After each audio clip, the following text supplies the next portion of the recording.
کربلا میں جو کچھ ہوا اس سے کوشش ان کی یہ تھی کہ نہ کہ فقط یہ چند جانیں شہید کر دیں، مقصد یہ تھا کہ مکتب ختم ہو جائے۔ شام کی قید کے بعد سید ساجدین جب مدینہ کے اندر تشریف فرما تھے، ایک دن ایک نادان نے پوچھا کہ کیا ملا آپ کو، کیا ہوا؟ جیسے آج کل پوچھتے ہیں نا، یہ دھرنا دیا کیا ملا آپ کو، کہتے ہیں نا بعض لوگ کیا ملا، ریلی نکالی کیا ملا آپ کو، آج بھی یہ زبانیں چلتی ہیں۔ اس نادان نے امام سے پوچھا کہ آپ جو کربلا گئے، اتنی جنگ کی، اتنا مقابلہ کیا، اتنا سب کچھ کیا، کیا ملا، نتیجہ کیا نکلا، حاصل کیا ہوا؟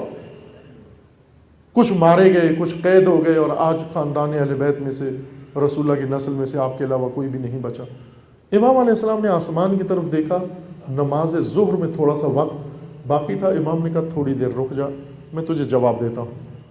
تھوڑی دیر کے بعد منارہ مسجد سے آذان شروع ہوئی، اور جب مؤذن پہنچا اشہد ان محمد الرسول اللہ صلی اللہ علیہ وآلہ وسلم، امام نے فرمایا ہمارے جانے کا یہ اثر نکلا، یہ نتیجہ نکلا۔ ہم کربلا، تو کیا سوچ رہا ہے کہ ہم مارے گئے؟ ہم کربلا میں بچنے کے لیے نہیں گئے، مرنے ہی کے لیے گئے، لیکن کچھ بچانے کے لیے گئے۔ وہ جو تو سننا چاہتا ہے تو سن لے کہ محافظ دین مارا گیا، دین بچ گیا۔ حسین ابن علی علیہ السلام، بلند تر سلوات۔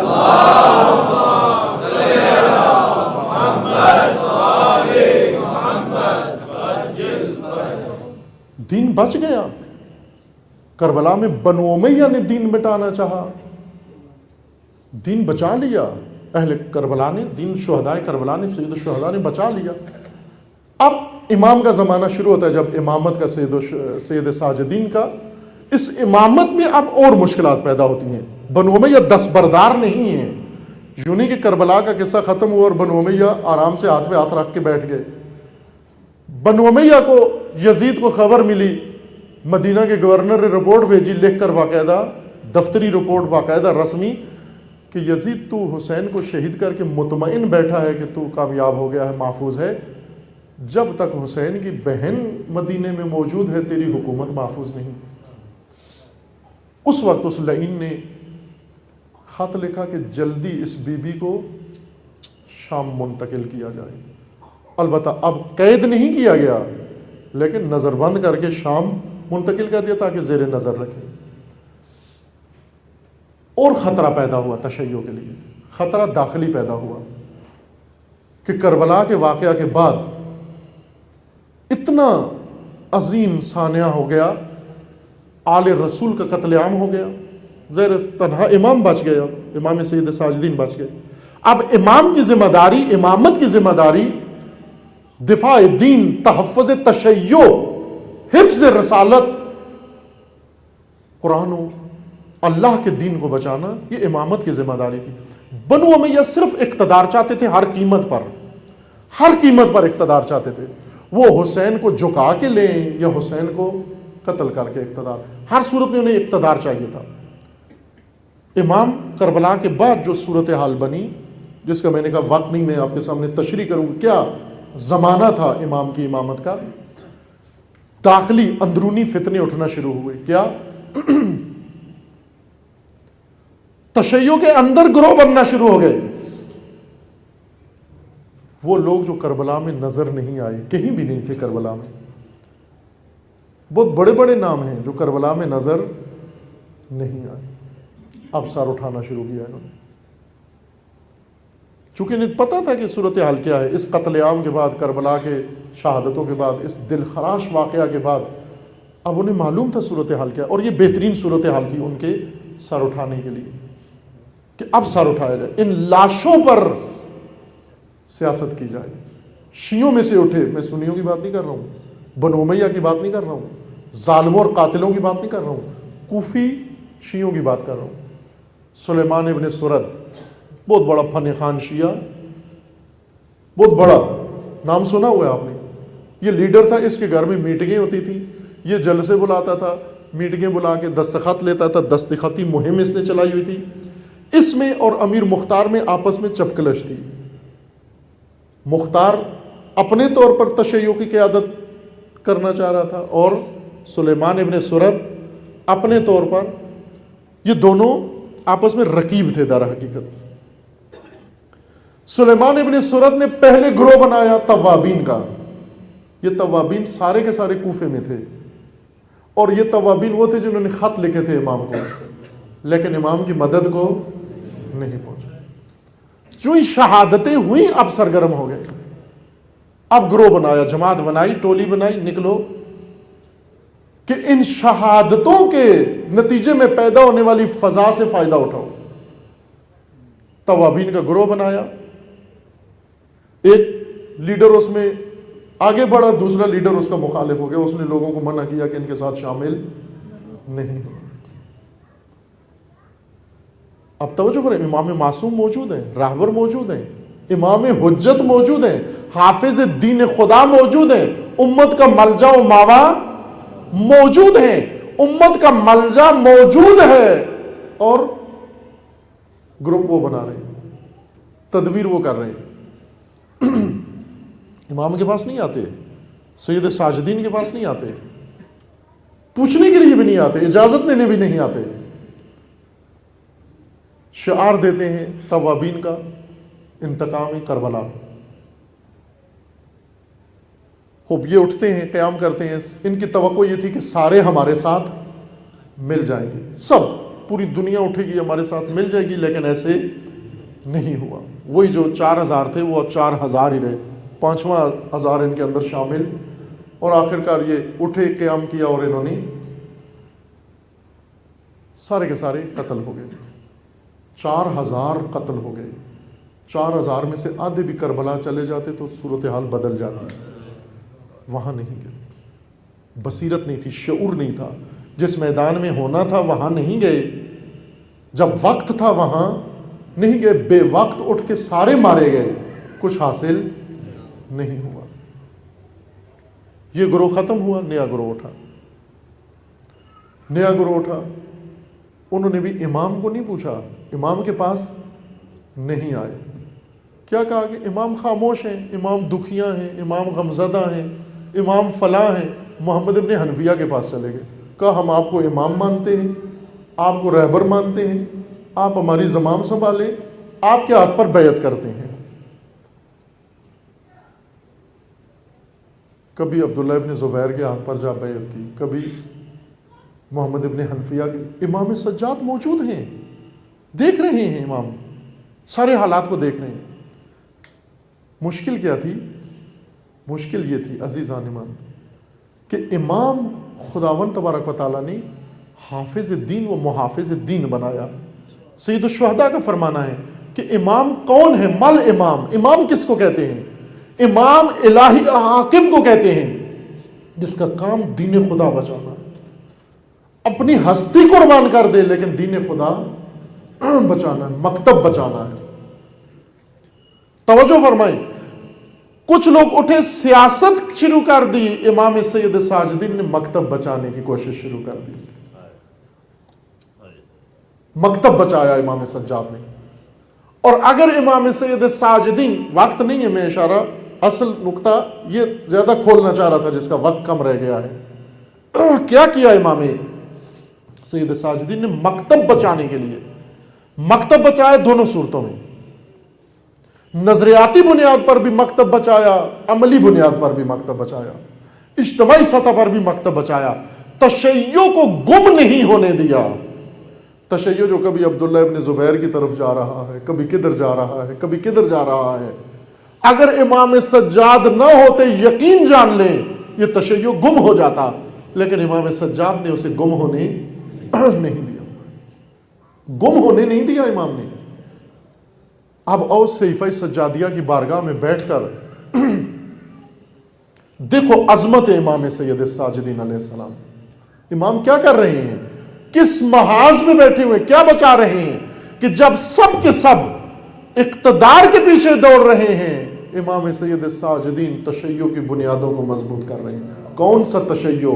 کون سا تشیع؟ جس کی پناہگاہ کو شہید کر دیا گیا تھا، امام حسین کو شہید کر دیا گیا تھا، آپ کے انصار و ساتھیوں کو شہید کر دیا گیا تھا۔ اب قلعہ اسلام و تشیع امام سید ساجدین ہے، حصار و حصن سید ساجدین ہے۔ سید ساجدین علیہ السلام نے دیکھا کہ مشکل کہاں ہے، کیوں یہ کوفہ والے نہیں آئے، خط لکھ کے نہیں آئے، کیوں میں موجود ہوں، ہر ایک کے پاس جا کے امام ماننے کے لیے تیار ہے، میرے پاس آ کر بیعت کرنے کے لیے تیار نہیں ہے۔ یہی جو کربلا نہیں گئے، امام سجاد کے پاس بھی نہیں آئے۔ نہیں آئے، کیوں نہیں آئے؟ اس لیے کہ کسی چیز کی کمی تھی، وہ کمی اس چیز کی سید ساجدین علیہ السلام نے صحیفہ سجادیہ میں بیان کر دی۔ کمی کس چیز کی تھی؟ ایمان کی کمی تھی، خدا شناسی کی کمی تھی، اللہ کے ساتھ رابطے میں کمی تھی۔ آپ وہ دعائیں دیکھیں، پڑھیں ایک ایک کر کے وہ دعا صحیفہ سجادیہ کی۔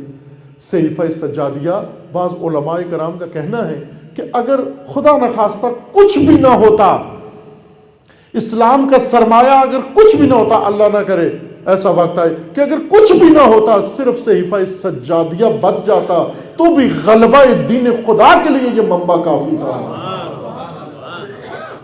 یہ عظمت ہے سید ساجدین علیہ السلام، ایک ایک دعا، اس کی تاثیر۔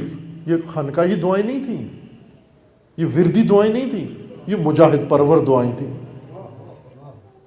یہ طاغوت شکن دعائیں تھیں، یہ انسان ساز دعائیں تھیں۔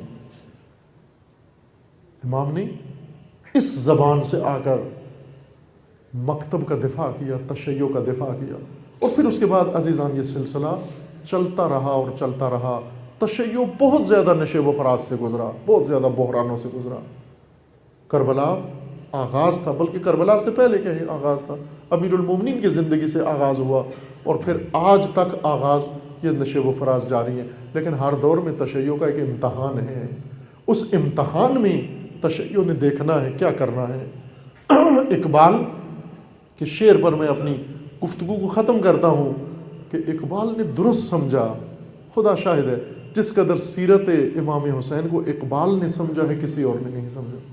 ایک طالب علمانہ عرض کر رہا ہوں آپ کی خدمت میں، تھوڑا تھوڑا پڑھا ہے، جس نے امام کے بارے میں کچھ کہا ہے، لکھا ہے، اس کے مطالعے کا موقع ملا ہے، لیکن جیسا اقبال نے سمجھا ہے ایسا کسی نے نہیں سمجھا۔ درست سمجھا امام حسین علیہ السلام کو اقبال، درست سمجھا۔ ہم کہتے ہیں زندگی جان بچانا زندگی ہے، بھلے اقبال کہتے ہیں ایسے ہی ہے، لیکن کربلا کے تناظر میں، کربلا کی روشنی میں زندگی اس وقت جان بچانا زندگی ہے جب تیرا دین محفوظ ہو، جب تیرا مکتب محفوظ ہو، جب تیرے دین کی حرمت محفوظ ہو، جب رسول کی حرمت محفوظ ہو، جب امامت کی حرمت محفوظ ہو، جب ملت کی حرمت محفوظ ہو، جب مملکت کی حرمت محفوظ ہو، جب مسلمان کی حرمت محفوظ ہو، جب قرآن کی حرمت محفوظ ہو، اس وقت زندگی جان بچانا ہے۔ لیکن جب یہ حرمتیں محفوظ نہ ہوں، اس وقت زندگی جان دینے کا نام ہے، نہ جان بچانے کا نام ہے۔ یہ کربلا کا خلاصہ ہے، نچوڑ جو اقبال نے انسان کی زندگی و مومن کی زندگی کے لیے نکالا ہے۔ برتر از اندیشہ سود و زیاں ہے زندگی، برتر از اندیشہ سود و زیاں ہے زندگی، ہے کبھی جان کبھی تسلیم جاں ہے زندگی۔ کبھی جان بچانا زندگی ہے، کبھی جان دینا زندگی۔ وہ جان دینا جیسے دین بھی بچ جائے، مکتب بھی بچ جائے۔ عزیزان، آج تشیع کا مکتب شیعہ کی جان سے زیادہ خطرے میں ہے۔ یہ جانیں اس لیے لے رہے ہیں کہ تیرا مکتب گم ہو جائے، تشیع کہیں نظر نہ آئے۔ آج مکتب تشیع کو سیرت ساجدین، سید ساجدین کی ضرورت ہے، مکتب کے دفاع کی ضرورت ہے۔ بھلے سید ساجدین کی موجودگی میں بہت سارے کام ہوئے تشیع کے نام پر، لیکن خط تشیع وہ راہ سید ساجدین علیہ السلام۔ ایک جگہ گیا عشرہ ثانی پڑھنے کے لیے، تو مجھے انہوں نے کہا جی کہ یہاں پر عشرہ اول ہوا، یعنی پہلی محرم سے 10 محرم تک عشرہ ہوا، جس میں کم از کم 10,000 آدمی روزانہ مجلس سنتے آتے تھے۔ عشرہ ثانی جب شروع ہوا تو 100 آدمی بیٹھے ہوئے تھے۔ تو میں نے کہا وہ 10,000 باقی کدھر گئے؟ 9,900۔ چونکہ آج جو مجلس ہو رہی ہے کس کے لیے؟ جو عشرے میں ہو رہی تھی کس کے لیے؟ کہتے ہیں امام حسین کے لیے۔ میں نے کہا یہ 11 محرم سے جو شروع ہو رہی ہے یہ کس کے لیے؟ کہا یہ بھی امام حسین کے لیے۔ تو یہ کیسے ہوا کہ کل تک امام حسین کی مجلس میں 10,000 آدمی تھا اور 11 کو امام حسین کی مجلس میں صرف 100 آدمی ہے، باقی کدھر گئے؟ کہا جی کہ صرف 10 دن ہی ہوتے ہیں، باقی پھر مومن آتے نہیں، اپنے کام کاج میں چلے جاتے ہیں۔ اسی کا نام گمشدہ تشیع ہے، اسی کا نام گمشدہ تشیع ہے، جو 10 محرم کے بعد نظر نہیں آتا۔ 10 دن نظر آتا ہے، پھر اس کے بعد نظر، یہ بہترین فیورائٹ تشیع ہے۔ 10 دن نظر آئے، 355 دن نظر نہ آئے۔ اب کیوں تشیع کی دشمن بن گئے، تشیع کی کلیں گے، تشیع کی کیوں مٹانا چاہتے ہیں؟ اس لیے کہ یہ تشیع اب 355 دن نظر آتا ہے، اب نظر آتا ہے، اب میدان میں نظر آتا ہے۔ حرمت رسول کی بات ہو، یہ سب سے پہلے میدان میں اترتا ہے۔ دفاع اسلام کی بات ہو، دوسرے سوچ رہے ہوتے ہیں، یہ پہلے میدان میں اتر آتا ہے۔ یہود کے ساتھ مقابلے کی بات ہو، سارے عرب سو جاتے ہیں، حزب اللہ میدان میں تشیع کا پرچم لیتا ہے۔ گمشدگی سے تشیع باہر آ گیا، کیا کیا جائے؟ اس کو دوبارہ گم کیا جائے۔ گم کرنے کے لیے کیا طریقہ ہے؟ گم کرنے کے لیے کہ اس پر دباؤ ڈالو، لاٹھی چارج کرو، لاٹھی چارج کرو، یہ بھاگ جائے، بھاگ کے کدھر جائے؟ جہاں جگہ ملتی ہے گھس جائے، کوئی دکان میں چلا جائے، کوئی پیسج میں چلا جائے، کوئی مارکیٹ میں چلا جائے، کوئی ملک سے باہر بھاگ جائے، کوئی ملک کے اندر غائب ہو جائے، کوئی کسی مگرمچھ کے منہ میں چلا جائے، کوئی کسی سیاسی جماعت کے ساتھ اٹیچمنٹ کر لے اپنی، کیا ہوگا؟ گم ہو جائے۔ اور یہی ہم چاہتے ہیں کہ یہ گمشدہ رہے۔ یہ پہلی دفعہ ہو رہا ہے تشیع کو گم کرنے کی حرکت؟ نہ عزیز من، کربلا کے بعد بنو امیہ کیا چاہتے تھے؟ تشیع گم ہو جائے، تشیع گم ہو جائے، گمشدہ تشیع چاہتا تھا بنو امیہ۔ لیکن اب توجہ کریں، بعض کو سوال بھی کرتے ہیں کہ ایک امام نے کربلا برپا کی، باقیوں نے کربلا برپا کیوں نہیں کی؟ عزیز من، کربلا احیاء اسلام ہے، احیاء دین کا نام ہے۔ امام سید ساجدین اگر نہ ہوتے تو جس طرح سید الشہداء نے فرمایا، یہ حجت خدا کو بچا کے رکھو کہ میری نسل باقی رہے، سلسلہ امامت چلتا رہے، حجت خدا زندہ رہے۔ یعنی در حقیقت سید الشہداء نے فرمایا کہ اسلام زندہ رہے، سید ساجدین کا زندہ رہنا اسلام کا زندہ رہنا تھا۔ برائے خوشنودی امام سجاد علیہ السلام بلند تر صلوات۔